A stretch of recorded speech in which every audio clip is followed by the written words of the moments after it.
प्यारे बच्चों, मैं मनीष कुमार आज आपका स्वागत करता हूं रसायन विज्ञान की कक्षा में।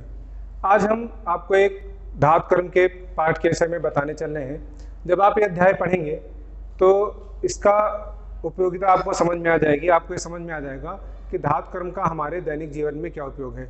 तो अध्याय को प्रारंभ करने से पहले ये समझ लेते हैं कि जब आप ये एक पढ़ लेंगे, ये भाग पढ़ लेंगे, तो आप इससे क्या क्या सीख पाएंगे। तो जो बातें आप सीख पाएंगे उनमें सबसे पहली बात है, आप ये जान पाएंगे कि धातु क्रम की क्या उपयोगिता है, क्यों इसका उपयोग करते हैं और इसे पढ़ना क्यों जरूरी है। दूसरा, आप ये जान पाएंगे कि जो खनिज और अयस्क होते हैं वो क्या होते हैं, कब हम किसी भी यौगिक को खनिज कहेंगे और हम कब किसी यौगिक को अयस्क कहेंगे। तीसरी बात जो आपको समझ में आएगी वो होगी कि आप जब हम लोग अयस्क से किसी भी धातु का निष्कर्षण करते हैं तो उसका सांद्रता क्यों करते हैं, उसका सांद्रण क्यों कराते हैं, सांद्रण कराने की आवश्यकता क्या है। और चौथी जो सबसे महत्वपूर्ण बात है वो आप समझ पाएंगे कि सांद्रण कराने में हम लोग कौन कौन सी विधियों का उपयोग करते हैं। ये कौन कौन सी ऐसी विधियां हैं जिनके द्वारा हम किसी अयस्क का सांद्रण कराते हैं और सांद्रण की कौन सी विधि किस अयस्क के लिए लगाई जाती है, उसकी कौन कौन सी स्थितियां हैं, कब हम सांद्रण की कौन सी विधि किस अयस्क के लिए उपयोग में लाएंगे, ये भी आप सीख सकते हैं। तो हम स्टार्ट करते हैं। तो आज हम प्रारंभ कर रहे हैं कि आपको हम पहले ये बता दें कि जो तत्व होते हैं वो प्रकृति में कैसे पाए जाते हैं। बच्चों, आप सब जानते हैं कि जो तत्व होते हैं वो बहुत मुख्य एक अवयव होता है किसी भी यौगिक का।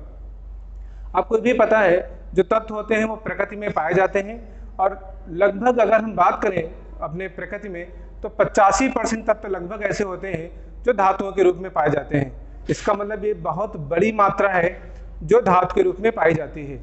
तो अब सवाल ये उठता है कि जो यौगिक हैं वो तत्वों से बनते कैसे हैं। तो अगर हम बात करें तो जो तत्व होते हैं वो बहुत क्रियाशील होते हैं। आप देखते होंगे जैसे लोहा है तो ये आपका संयुक्त अवस्था में मिलता है, या आपको जब आप खदान से बाहर निकालते हो, इसको खनन के द्वारा बाहर निकालते हो, तो ये लोहा जो होता है ये मुक्त अवस्था में नहीं मिलता, इसके साथ कुछ और भी चीज़ें लगी होती हैं। लेकिन अगर हम यही बात सोने के साथ करें, यही बात प्लेटिनम के साथ करें, यही बात हम चांदी के साथ करें, तो ये मुक्त अवस्था में भी मिल सकते हैं, इनको खनन से ऐसे भी निकाल सकते हैं, या फिर अगर हम बात करें तो ये संयुक्त अवस्था में भी मिल सकते हैं। जहाँ तक प्लेटिनम की बात है ये आपका मुक्त अवस्था में मिलता है। तो अगर हम बात करें तत्वों की जो उपलब्धता है तो सबसे पहले जो आपको बात समझनी है वो ये जरूरी है कि ये संयुक्त अवस्था में क्यों पाए जाते हैं, क्यों सारे तत्व मुक्त अवस्था में नहीं पाए जाते। तो अगर हम तत्वों को देखें तो तत्व क्या होते हैं, ये विद्युत धनात्मक होते हैं। अब जो विद्युत धनात्मक होते हैं उनके साथ स्थिति क्या होती है कि वो आसानी से इलेक्ट्रॉन का त्याग कर लेते हैं। अब जब कोई आसानी से इलेक्ट्रॉन का त्याग कर लेगा तो वो दूसरे किसी भी तत्व के साथ रासायनिक संयोग कर लेगा। यही कारण है कि जितने भी तत्व हैं प्रकृति में वो अधिकतर यौगिकों के रूप में पाए जाते हैं और इन यौगिकों से हम लोग धातु का निष्कर्षण करते हैं। तो ये बात आपके लिए जाननी ज़्यादा जरूरी है। तो अगर हम अब जो बातें भी हमने आपसे कही हैं अगर हम उनको बताने की कोशिश करें तो इसका मतलब ये हो गया कि तत्व हमें दो अवस्थाओं में मिल सकते हैं।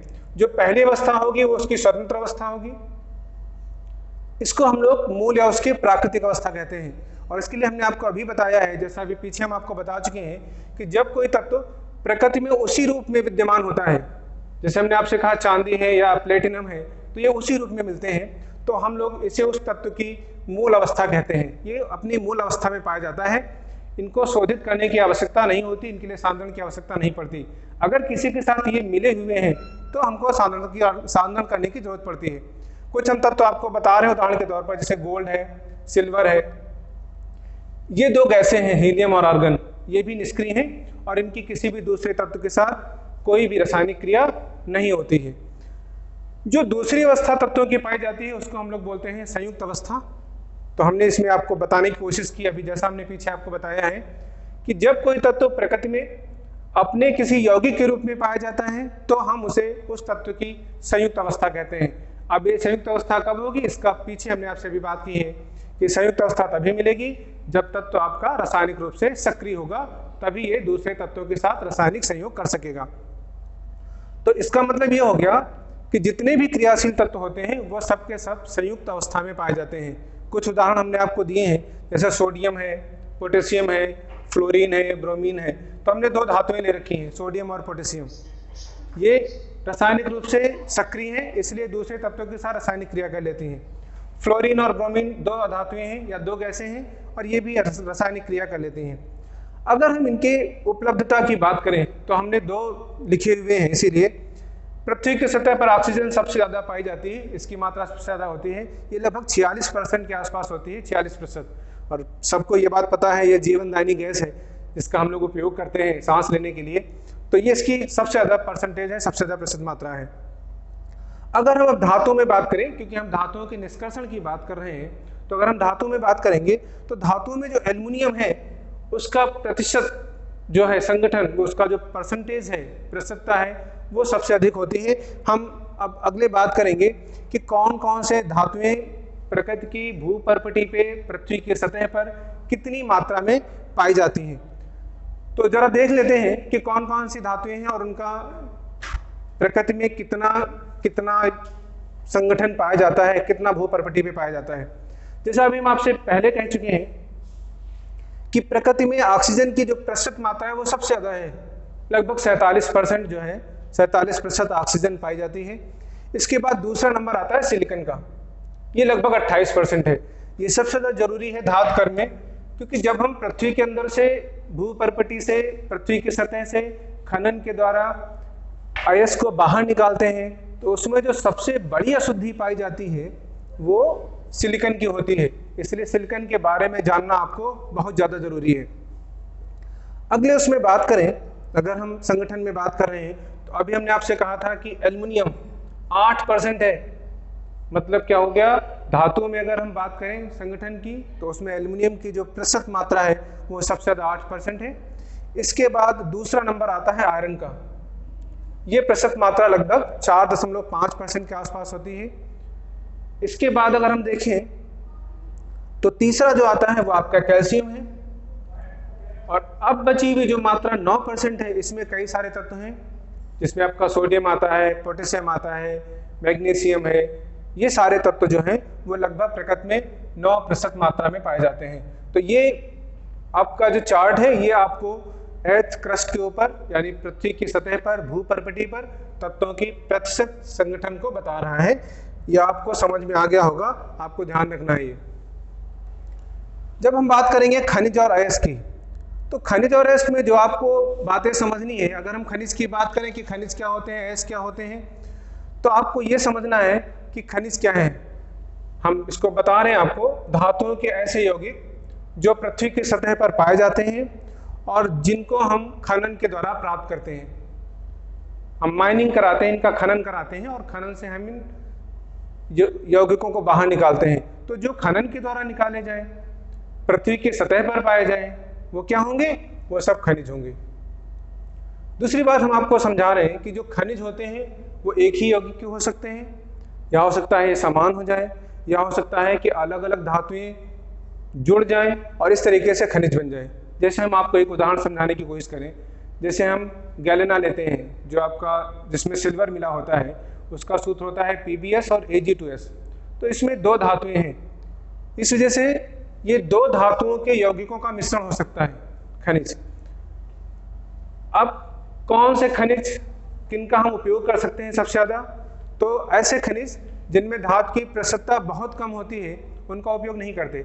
मान लो आपने कोई खनिज खनन के द्वारा प्राप्त किया, पृथ्वी की सतह से बाहर निकाला, और उसका जब हम सांद्रण करें, उससे धातु का निष्कर्षण करें तो लागत ज़्यादा आ जाए, पता चला लागत ज़्यादा आ गई और धातु कम निकली, तो उसका कोई उपयोग नहीं हुआ। इसका मतलब हम ऐसे खनिजों का उपयोग धातु के निष्कर्षण में नहीं करेंगे जिनमें धातु की प्रतिशत मात्रा बहुत कम होगी।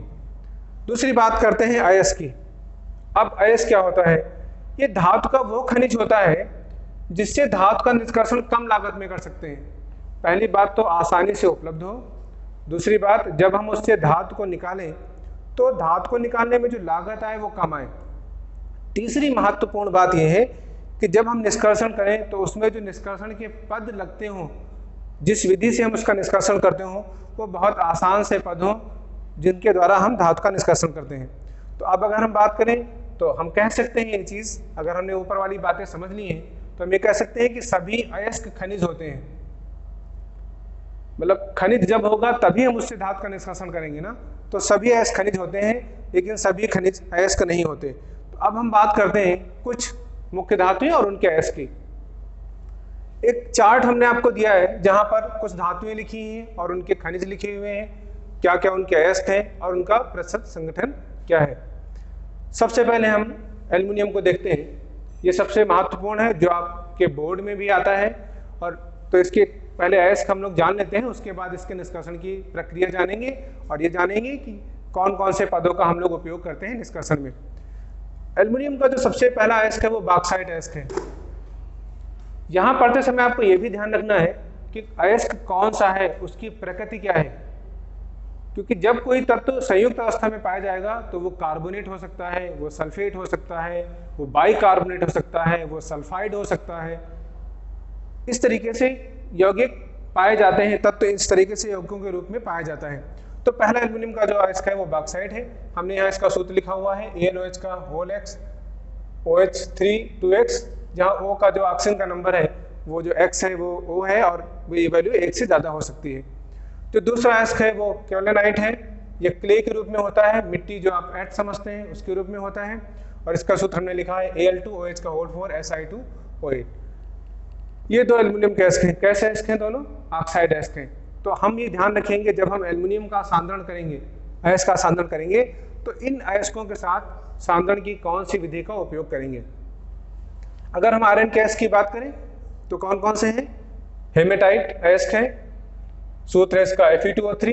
आपको पता है हेमेटाइट अयस्क चुंबकीय होता है, तो सांद्रण करते समय भी इसका ध्यान रखेंगे हम लोग। दूसरा मैग्नेटाइट अयस्क है, सूत्र इसका होता है Fe3O4।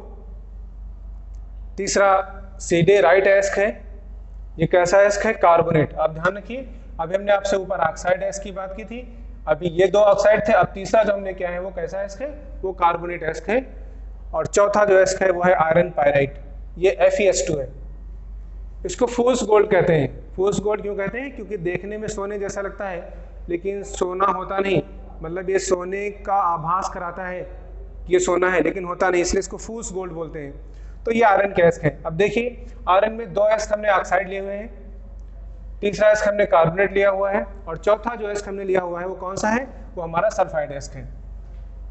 अगर हम बात करें अगले वाले धातु पे, तो हम बात करेंगे तो वो कॉपर है।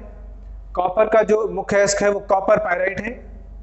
ये कॉपर का सबसे महत्वपूर्ण अयस्क है। और ये कैसा अयस्क है? इसमें सल्फर लगा हुआ है, तो ये आपका सल्फाइड अयस्क है। अब देखो यहाँ पर दो धातुएं मिली हुई हैं। अभी हमने आपसे कहा था कि हो सकता है कि जो आपका अयस्क हो वो दो धातुओं का मिश्रण हो, तो यहाँ पर दो धातुएं हैं, एक कॉपर है, एक आयरन है, और ये सल्फर इसके साथ लगा हुआ है। इसको बोलते हैं कॉपर पायराइट या इसको कॉपर आयरन पायराइट कहते हैं। जो दूसरा अयस्क है कॉपर का वो मेलेकाइट है। ये कैसा अयस्क है? कार्बोनेट है। इसको हम लोग बेसिक कार्बोनेट भी बोलते हैं, बेसिक कार्बोनेट कहते हैं। सूत्र इसका है CuCO3 COH का होल ट्वाइस। ये कार्बोनेट अयस्क है। तीसरा जो अयस्क है वो क्यूप्राइट है। इसका सूत्र होता है Cu2O, ये ऑक्साइड अयस्क है। चौथा जो कॉपर का अयस्क हमने लिया हुआ है वो कॉपर ग्लास है। इसका फॉर्मूला होता है, सूत्र होता है Cu2S। तो ये सारे कॉपर के अयस्क हैं जो आप देख रहे हैं। इसमें से एक सल्फाइड अयस्क ये है और ये दूसरा सल्फाइड अयस्क है, एक ऑक्साइड है और एक कार्बोनेट है। अगले धातु के ऊपर जाते हैं हम लोग। अगर हम बात करें जिंक की, इसका भी निष्कर्षण आपको पढ़ना है। ये जितनी भी धातुएं हमने लिखी है इनका निष्कर्षण आपको बोर्ड के लिए पढ़ना है। तो जो आपका चौथा तत्व है जिंक है। जिंक के जो अयस्क है उसमें जिंक ब्लेंड है, स्टरलाइट बोलते हैं इसको। ये फॉर्मूला इसका जो सूत्र होता है वो ZnS होता है। अगला जो है वो कैलामाइन है, सूत्र होता है इसका ZnCO3 जिंक कार्बोनेट। और अगला जो अयस्क है वो जिंकाइट है, इसका सूत्र होता है ZnO। तो देखो इसमें जिंक का एक ऑक्साइड अयस्क है, एक कार्बोनेट और एक सल्फाइड अयस्क है। तो इस तरीके से आप इन विभिन्न धातुओं के अयस्कों के बारे में जान चुके हैं। तो अब जब आप अयस्कों के बारे में जान चुके हैं तो अब हम बात करेंगे अयस्कों से धातुओं का निष्कर्षण किस प्रकार किया जाता है।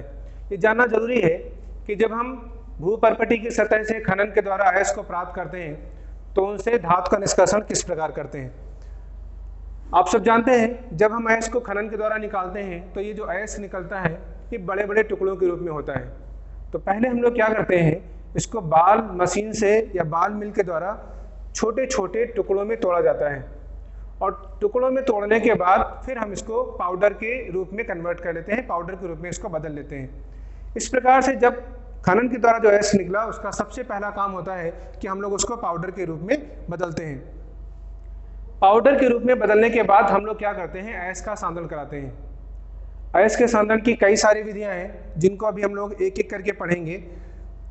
सांद्रण का मुख्य उद्देश्य आपको पता होना चाहिए। अयस्क के सांद्रण का जो सबसे मुख्य उद्देश्य होता है वो ये होता है कि अयस्क में जो अशुद्धियां हैं, जो क्ले की अशुद्धि है, रेत की अशुद्धि है, इस प्रकार की जो भी अशुद्धियां लगी होती हैं उन सारी अशुद्धियों को दूर करना अयस्क के सांद्रण का मुख्य उद्देश्य है। मतलब ये हुआ कि अयस्क का सांद्रण हम लोग अयस्क में उपस्थित या अयस्क में लगी हुई अशुद्धियों को दूर करने के लिए करते हैं।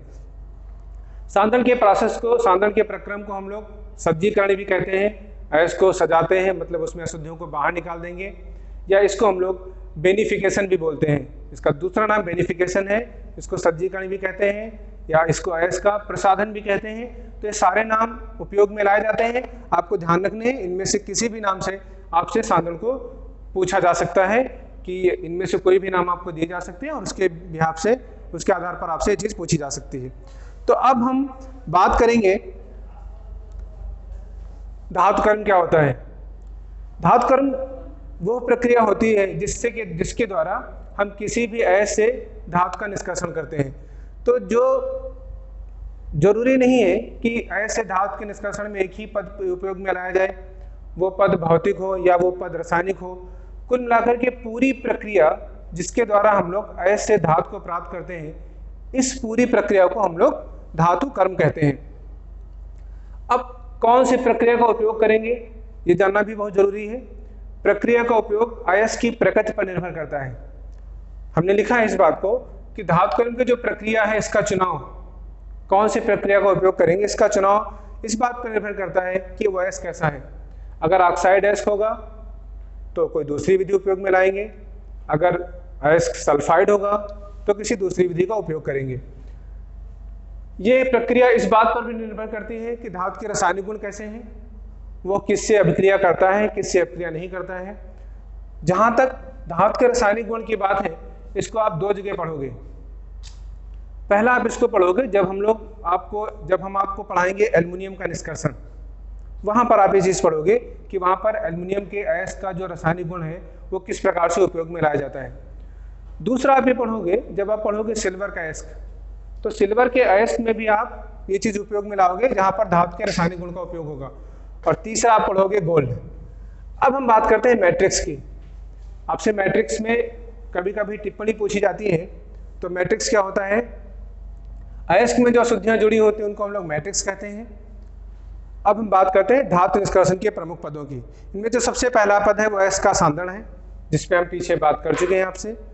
दूसरा सांद्रित अयस्क तत्व का पृथक्करण है, कैसे हम लोग तत्व को बाहर निकालते हैं। और तीसरा है उसका शुद्धिकरण। तो हम क्या करते हैं, एक एक करके सारी प्रक्रिया देख लेते हैं। अयस्क का पहले भंजन कराते हैं, जो हमने आपसे कहा है कि उसको पहले पाउडर के फॉर्म में, पाउडर के रूप में पीस लेते हैं।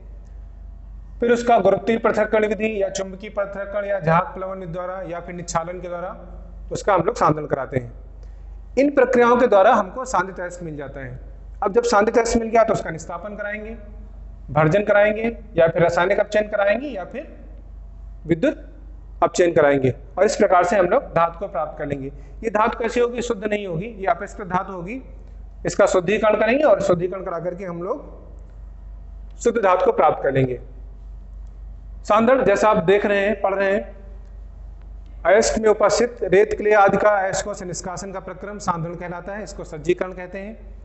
पहले विधि बात कर रहे हैं चुंबकीय पृथक्करण विधि की। इसका उपयोग हम लोग तब करते हैं जब, जो गुरुत्वीय पृथक्करण, इस विधि का उपयोग हम लोग तब करते हैं जब या तो अयस्क भारी हो या फिर उसमें उपस्थित अशुद्धियां भारी हो, तब हम इसका उपयोग करते हैं। तो करते क्या हम लोग, जो बारीक पिसा हुआ अयस्क होता है उसको हम लोग ऊपर की ओर बहती हुई जल की तेज धारा से धोते हैं। तो जो अयस्क में हल्के कण होते हैं गैंग के, वो जल के साथ बाहर आ जाते हैं और इस तरीके से जो भारी अयस्क है वो शेष रह जाता है। हमने एक चित्र आपको दिखाया है, यहाँ इस पर पाउडर और गिर रहा है, इधर से पानी गिर रहा है, तो जो भारी पदार्थ होगा वो यहाँ पर आ जाएगा, हल्के पदार्थ बाहर चले जाएंगे। अगर दो अयस्क हैं तो जो कम हल्का होगा वो यहाँ इकट्ठा हो जाएगा और भारी पदार्थ यहाँ इकट्ठा हो जाएगा। ये पहली विधि है, हमने एग्जाम्पल इसका उदाहरण बताया हेमेटाइट, ये भारी अयस्क होता है इसलिए इसका उपयोग, इसका सांद्रण इस विधि से करते हैं। तो दूसरी विधि है चुंबकीय पृथक्करण विधि है, और ये विधि कब उपयोग में लाते हैं? जब अयस्क या उसमें से कोई एक चुंबकीय होता है, या तो अयस्क चुंबकीय हो या फिर उसमें जो अशुद्धियां हैं वो चुंबकीय हो, तो हम लोग इस विधि का उपयोग करते हैं। करते क्या है, अयस्क को बारीक पीस लेते हैं, और ये जो आप मैग्नेटिक रोलर देख रहे हो चुंबकीय, ये आपका एक रोलर हो गया चुंबकीय रोलर, इसमें पट्टे के ऊपर से हम लोग, इस पट्टे के ऊपर ये के द्वारा हम लोग क्या करते हैं, पिसा हुआ अयस्क डालते हैं, एक हापर होता है उसमें डालते हैं। तो क्या होता है, जैसे ही रोलर घूमना शुरू करता है तो जो चुंबकीय पदार्थ होता है वो यहाँ पर आकर के इकट्ठा हो जाता है, और जो अचुंबकीय पदार्थ होता है, क्योंकि वो चुंबकीय रोलर की तरफ एकत्र नहीं होता इसलिए वो दूर चला जाता है। हमने कुछ उदाहरण आपको समझाने की कोशिश की है। हेमेटाइट, इसमें मैग्नीज डाइऑक्साइड की अशुद्धि होती है, तो इसका हम लोग सांद्रण किस से करते हैं, चुंबकीय पृथक्करण विधि के द्वारा हम लोग इसका सांद्रण करते हैं। आपको ध्यान रखना है, तभी उपयोग में लाएंगे जब कोई एक चुंबकीय हो। जो तीसरा है वो फेन प्लवन विधि है। फेन प्लवन विधि आपके लिए समझनी बहुत जरूरी है, क्योंकि ये सबसे महत्वपूर्ण है और कई जगह पर इसका हम लोग उपयोग करते हैं। सबसे पहली बात, ये केवल सल्फाइड अयस्क के उपयोग में लाई जाती है। पीछे हमने आपसे भी कहा था कि रासायनिक गुणों का उपयोग करते हैं, तो अगर सल्फाइड अयस्क है तो हम लोग फेन प्लवन विधि का उपयोग करते हैं। करते क्या है, पिसे हुए अयस्क को तेल और जल के साथ उचित अनुपात में मिलाते हैं और इसे एक बड़े टैंक में डाल देते हैं। हमने वर्ड लिखा है, शब्द लिखा है तेल और जल का उचित अनुपात, ये बहुत जरूरी है। ये अयस्क के नेचर पर, अयस्क की प्रकृति पर निर्भर करता है कि आप अनुपात सही रखिए। फिर इसमें वायु की तेज धारा प्रवाहित करते हैं और इसको विलोडित करते हैं, इसको हिलाते हैं। जब वायु की धारा प्रवाहित करके इसको हिलाया जाता है तो झाग बन जाता है, और ये झाग, इसमें अयस्क के कण आ जाते हैं। कैसे आ जाते हैं आप देखो, यहाँ पर एक ये विलोडक लगा हुआ है और यहाँ पर हमने इसमें पाइन ऑयल, चीड़ का तेल और जल मिलाया हुआ है और पिसा हुआ अयस्क है। इसमें हम जब जैसे ही वायु प्रवाहित करेंगे और इस विलोडक को हिलाएंगे तो झाग बनेगा। ये झाग क्या होगा, ये झाग इसकी सतह के ऊपर आ जाता है, और जब झाग सतह के ऊपर आ जाएगा, क्योंकि झाग हल्का होगा, तो यहाँ से उठ करके इधर आएगा और ये फिर यहाँ पर आकर के एकत्र हो जाएगा। इस तरीके से जो झाग बनता है उस झाग को हम लोग एक बड़े टैंक में एकत्र कर लेते हैं। तो अब इसमें आपको कुछ बातें जाननी बहुत जरूरी हैं। सबसे पहली बात है, इसका सिद्धांत क्या है, कब ये उपयोग में लाते हैं। तो अगर हम सिद्धांत की बात करें तो इसका सिद्धांत, मुख्य सिद्धांत ये होता है कि जो सल्फाइड अयस्क होता है उसके कण तेल के साथ भीग जाते हैं, वो तेल से भीगता है, और जो अशुद्धियां होती हैं वो पानी से भीगती हैं। इसका अर्थ ये हुआ कि इस विधि का उपयोग हम लोग तभी करेंगे जब अयस्कों के कणों में या फिर उसमें उपस्थित अशुद्धियों के कणों में उनके भीगने की क्षमता में अंतर हो। अगर भीगने की क्षमता अलग अलग है तो उपयोग में लाते हैं इसको। तो चीड़ का तेल इसके लिए उपयोग में लाते हैं। कुछ और पदार्थ जिनका हम लोग उपयोग करते हैं वो आपको जानने जरूरी है। चीड़ का तेल का काम क्या होता है? जो चीड़ का तेल होता है ये एक स्थायी झाग बनाता है। मतलब जब आप विलोडक हिलाएंगे और वायु प्रवाहित करेंगे तो जो झाग बनेगा वो झाग स्थायी ना हो, स्थायी हो, इसलिए हम लोग उपयोग में लाते हैं। ऐसा ना हो कि चीड़ का तेल आपने नहीं मिलाया और झाग बना, वो थोड़ी देर बाद गायब हो गया, तो इसलिए इसका उपयोग करते हैं। दूसरा सबसे महत्वपूर्ण यौगिक है पोटेशियम मेथिल जेंथेट।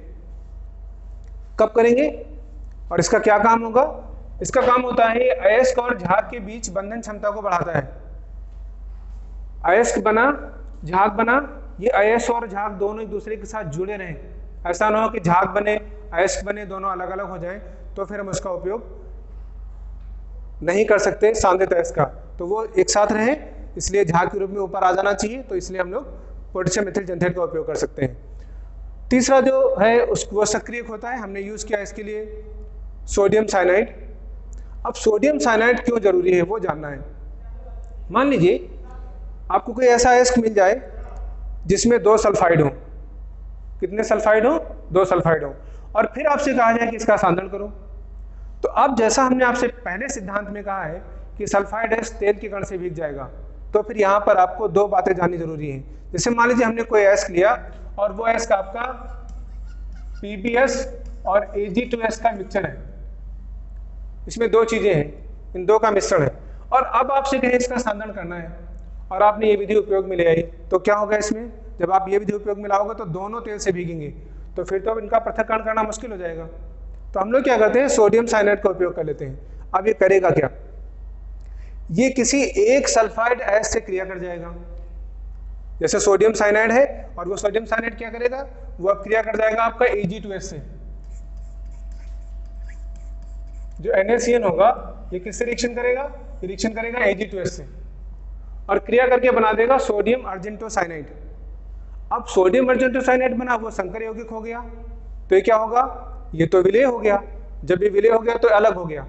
अब जो झाग बनेगा वो किसका बनेगा, वो बनेगा PbS का, इसका झाग बनेगा। और जब ये झाग बनेगा तो ये झाग के रूप में द्रव की सतह पर आ जाएगा। तो इस प्रकार से आप समझ रहे हैं कि अगर हमने दो उपयोग में लाए हैं, दो हमारे पास सल्फाइड एस्क है, तो फिर हम इसका उपयोग कर सकते हैं। हो सकता है कि आपके पास कोई जिंक का एस्क हो और उसका आपको सांद्रण करना हो, तो इसका उपयोग करेंगे। अगली जो विधि पढ़ते हैं वो लीचिंग, सबसे महत्वपूर्ण विधि है। लीचिंग रासायनिक क्रिया की भिन्नता पर आधारित है, मतलब जो अयस्क होगा या फिर जो अशुद्धियां होंगी वो किसी भी एक रासायनिक पदार्थ से क्रिया कर जाएंगी। हो सकता है अयस्क क्रिया कर जाए, अशुद्धि क्रिया न करे। तो हमने लिखा है इसके लिए, गैंग और अयस्क की एक यौगिक के प्रति भिन्न व्यवहार होता है। अभिकर्मक अयस्क से तो क्रिया करता है लेकिन अशुद्धियों से नहीं। अगर हम इसको उदाहरण के तौर पर समझें, ये बॉक्साइट एस्क एल्युमिनियम का एस्क है, ये NaOH है, और ये जो NaOH है ये क्या करता है, ये एक रासायनिक यौगिक है।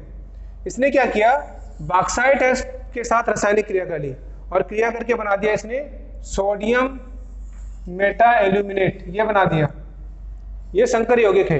और जब ये बन गया तो जो अशुद्धियां थी वो कैसी हो गई, अविलेय हो गई।